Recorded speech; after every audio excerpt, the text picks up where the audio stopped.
Welcome to this explainer. Okay, we're just going to dive right in, because today we are exploring a really fascinating concept about leadership. We usually think the secret to modern corporate management is locked away in some boardroom, or maybe it's something you learn in an elite business school, or buried deep in a massive corporate manual. But what if the absolute best training ground for leadership is literally right there in your living room? Well, the research we're unpacking today argues exactly that.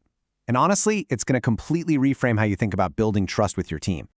So I want you to take a second and genuinely think about this. When you make a mistake at work, and hey, we all do it, whose face pops into your mind first? And more importantly, what's your immediate gut reaction to seeing that face in your head? Are you just instantly consumed by the fear of a specific boss getting angry? Like, are you terrified of the fallout? Or do you actually feel a sense of relief, knowing that if you go to this person, they're going to help you fix it? The difference between those two reactions, that right there completely defines the entire culture of a workplace. And this quote brilliantly captures the ultimate goal of leadership. If I talk to this person, they will think with me. A trusted boss isn't just somebody who barks out detailed instructions or acts like they know absolutely everything. It's someone who makes you feel safe enough to approach them the second things go sideways, knowing that you're not just going to get relentlessly blamed, but that your boss is actually going to listen to the context and help you figure out the next move. That is the absolute bedrock of early reporting and real psychological safety. Section 1. Conditions of a trusted boss. Moving past command and control. Look at the sheer difference in behavior here. On the left, we've got fear-based action. When a boss manages through fear or really strict control, employees are highly motivated to just hide their mistakes to avoid the anger. They'll try to sweep the problem under the rug, just hoping it magically goes away. But over on the right, we have trust-based action.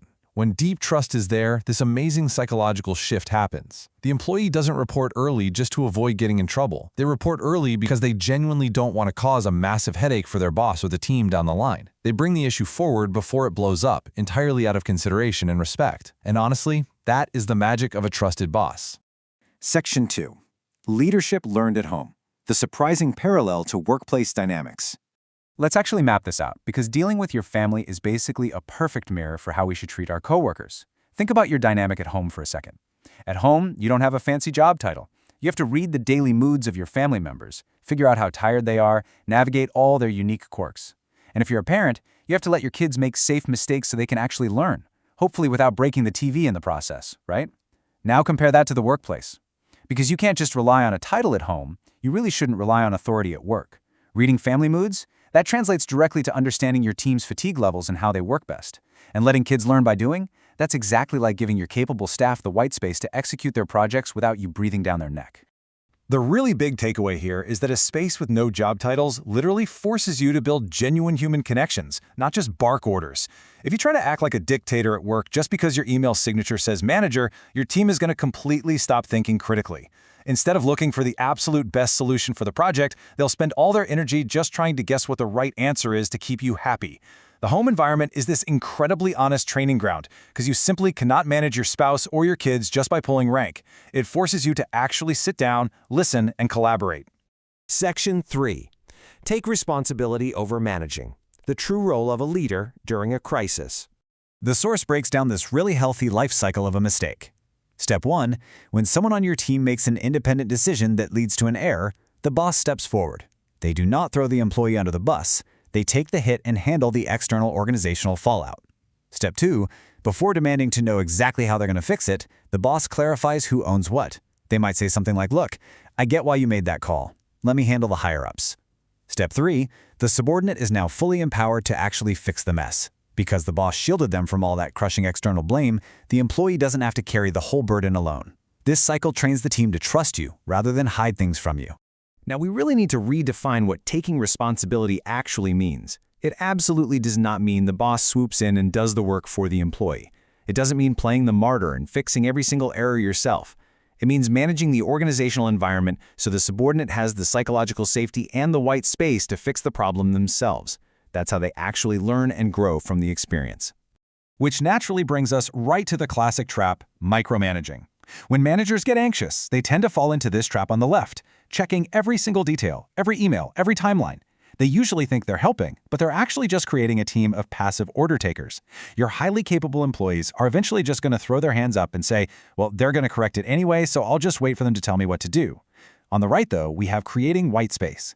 This is where you set the boundaries. You say, hey, I trust you with this whole section. Just ping me when you hit this specific milestone.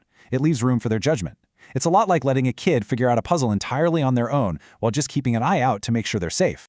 Section 4. The true strength of vulnerability. Why perfect bosses are unapproachable. Just imagine your manager walking in one morning and saying, "Hey, I am super overwhelmed today, so let's prioritize together." Old school instincts might scream that this makes them look weak or like they can't handle their job, but the research insists it is the exact opposite. This is calculated vulnerability. It's not some manipulative trick, it's just an honest admission that you don't have to carry the weight of the world alone. When you admit you need a little help, you actually empower your team. You're giving them the space to step up, use their strengths, and actually support you. The parallel to your living room is just spot on here. Think about hiding your exhaustion. If you come home totally drained, pretend everything is completely fine. Push yourself way past your limit, and then suddenly you just snap at your family over like a misplaced pair of shoes. Everyone in the house ends up walking on eggshells around you. Compare that to just admitting you're tired. If you walk through the door and say, guys, I had a really brutal day and my energy is at zero, your family gets the context. They can adjust, maybe even help you out. The exact same logic applies to your team at the office. Perfect, infallible leaders, they're totally unapproachable. Human leaders are the ones who build trust. Section 5. Daily actions build trust. Small habits that transform culture. Look, Beep Trust, it's not built with some grand corporate speech or an awkward annual retreat. It is built in tiny, everyday, consistent moments of just basic human respect. Simple things. Look people in the eye when you say good morning. When someone on your team comes to ask you a question, physically pause your work, take your hands off the keyboard, and actually listen to them for 2 minutes. When you hear that something failed, choose your very first words incredibly carefully, because that split-second reaction completely dictates whether they will ever bring a problem to you early again. And finally, make sure you're praising your team's achievements publicly and fairly. So I'm going to leave you with this final, pretty powerful question to chew on. Are you using your authority at work to demand perfection, or are you using it to create a space for your team feel safe enough to fail, learn, and actually grow? Remember, the absolute best leadership lab you have isn't in your office building, it's in how you navigate all the messy, complicated, title-free relationships in your real life. Try applying those lessons of shared responsibility, active listening, and just a little bit of vulnerability to your team. You'll be amazed at how quickly they transform from fearful order takers into a deeply trusted, innovative squad. Thanks so much for joining me for this explainer, and I really hope this gave you some fantastic tools to use both at work and at home.